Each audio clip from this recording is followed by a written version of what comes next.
Okay, you guys, so we are seeing essential oils everywhere. Everywhere. We're seeing them at the grocery store. I've seen them at Hobby Lobby, at Bed Bath & Beyond, Walmart. Everybody's selling oils. So why shouldn't we just buy oils at the grocery store? Why shouldn't we just get them to make our houses smell pretty? Well, I want to tell you emphatically that not all essential oils are created equally. And this is super important to consider as you're thinking about investing in essential oils. So not only do those cheap oils not have the same health benefits as a true, pure, therapeutic essential oil would have, but they can be actually super harmful to your health and you might not even know it. So basically there are 4 categories of essential oils. The first category is great. They're called grade A. They are therapeutic, they're organically grown, and no chemicals ever come in contact with the process from start to finish. Okay, then you've got your grade B oils. These are considered food grade. These a lot of times are the oils you're going to find on your grocery store shelf. They may contain synthetics, fertilizers, pesticides, chemical extenders, and carrier oils. I like to think about it like this. Okay, so essential oils are extremely concentrated.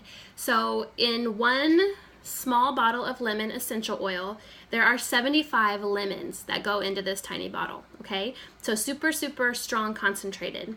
So imagine that all 75 of those lemons are sprayed with a poisonous pesticide.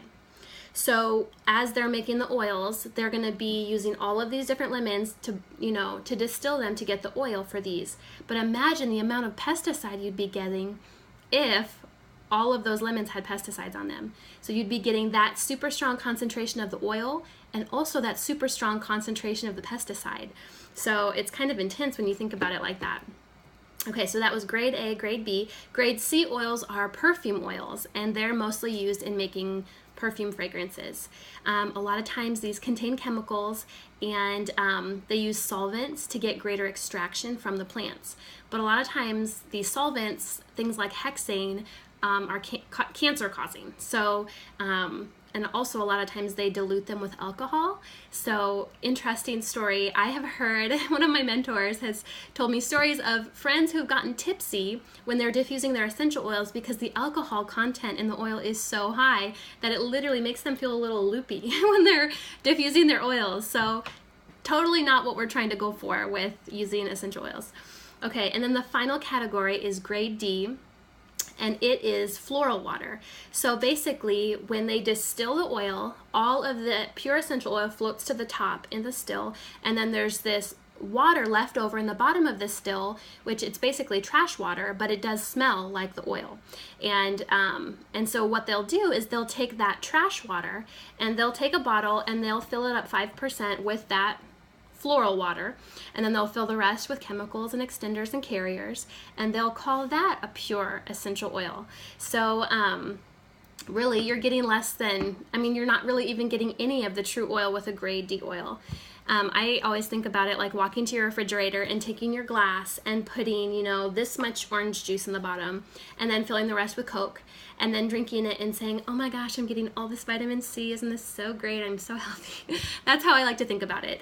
I just want to say you want grade A oils. You want the therapeutic kind. You want the kind that you can trust, that there's not going to be all this added yucky stuff in there. So before you ever go to purchase an oil, do some homework and dig in and check. Does the company grow their own plants? Do they own their own farms? Do they know where these plants are coming from? Are they in charge of the process?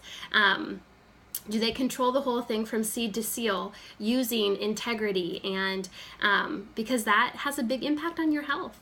So pesticides, pollution, and even farmland that has been previously farmed really can affect the quality of the plants that they're using for the oils. I always like to think, why would we go the extra step of kicking chemicals out of our lives and then go buy oils that are laden with chemicals? It's totally counterproductive to what we're trying to do. So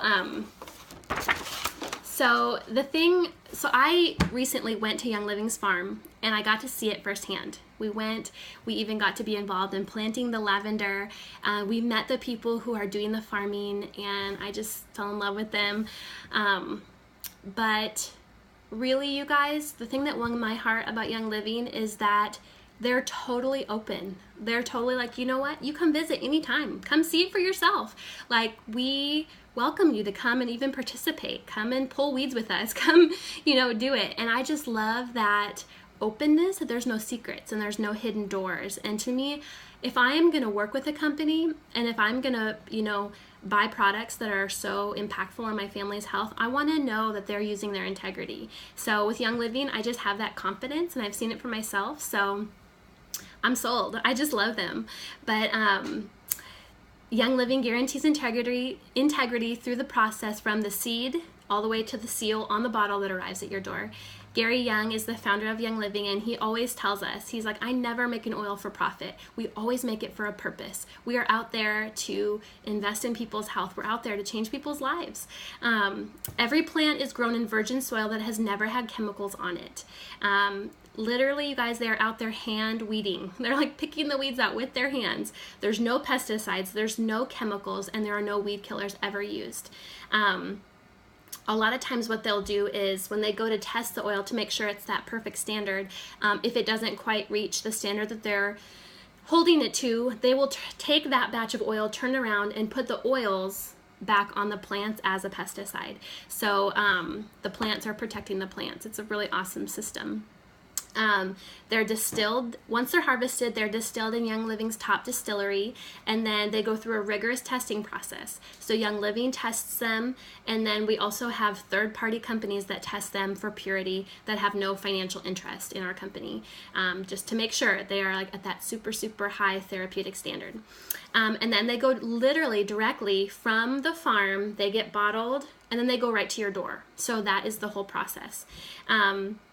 So why would these other companies do that? Why would they compromise people's health? Why would they sell them for so cheap? Well, those companies are saving a lot of money. If you spray a crop with pesticides, you have a lot more crop to distill. If you use chemical solvents to pull more oil out, you're going to get more oil out, but you're also compromising the product. If you dilute with a carrier oil, you can stretch that oil out. And if you harvest more than is beneficial for the plant, you're going to get more, but it's not sustainable for the long term. So these companies, really, they're just cutting corners. And